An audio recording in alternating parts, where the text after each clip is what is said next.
સુરતના માંડવીમાં સારો વરસાદ થયો છે ત્યારે વરસાદને પગલે ડેમ છલકાઈ ગયો છે। સુરતથી આ મહત્વના સમાચાર સામે આવ્યા છે, જ્યાં માંડવીમાં વરસાદને પગલે ડેમ છલકાયો છે।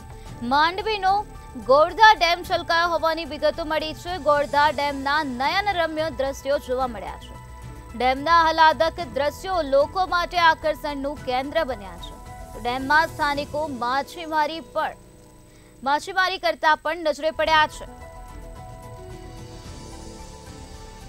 વહીવટીતંત્રએ ડેમ, ખાડી કે નદી કિનારે જવાની ના પાડી છે, ત્યારે પ્રતિબંધ છતાં લોકો માછીમારી કરતા હોવાનું સામે આવ્યું છે। માછીમારી કરતા દ્રશ્યો પણ સામે આવ્યા છે।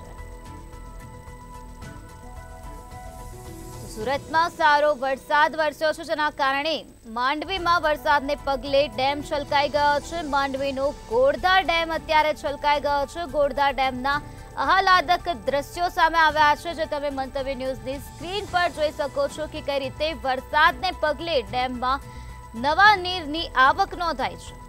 તો ડેમમાં સ્થાનિકો માછીમારી કરતા પણ નજરે પડ્યા છે। વહીવટીતંત્રએ ડેમ કે ખાડી કે નદી કિનારે ન જવાની સૂચના આપી છે। સુરતના માંડવીનો ગોરધા ડેમ અત્યારે છલકાઈ ગયો છે। નવા નીરની આવક નોંધાઈ છે, ત્યારે નવા નીરની આવક થતા ખેડૂતોમાં પણ અત્યારે ખુશીનો માહોલ જોવા મળી રહ્યો છે। તો આજ મુદ્દે વધુ માહિતી આપવા માટે આપણી સાથે સંવાદદાતા નલિન ચૌધરી જોડાઈ ગયા છે। જી નલિન, સુરતના માંડવીમાં વરસાદને પગલે ગોરધા ડેમ છલકાઈ ગયો છે, શું છે વધુ વિગત?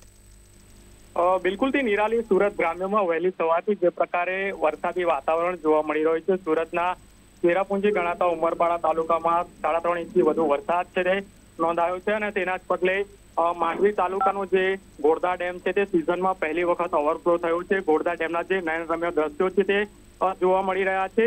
જોકે ગોરધા ડેમના જે આહલાદાયક જે દ્રશ્યો છે તે લોકો માટે આકર્ષણનું કેન્દ્ર બન્યા છે। બીજી તરફ જે ગોરધા ડેમના જે સ્થાનિક લોકો છે તેઓ પણ માછીમારી કરતા નજરે પડ્યા છે। બીજી તરફ વહીવટી તંત્ર દ્વારા જે ડેમ, ખાડી અને નદી કિનારે જવા માટે પ્રતિબંધ ફરમાવવામાં આવ્યો છે, ત્યારે પ્રતિબંધ છતાં પણ લોકો માછીમારી કરતા હોય તેવા દ્રશ્યો જોવા મળી રહ્યા છે। અને સુરત ગ્રામ્યમાં હજી પણ વરસાદી વાતાવરણ યથાવત છે, એટલે તમામ જે જળાશયો છે તેના જળસ્તરમાં વધારો થઈ શકે છે તે પ્રકારની શક્યતાઓ પણ વર્તાઈ રહી છે। જી નલિન, સમગ્ર માહિતી આપવા બદલ આભાર।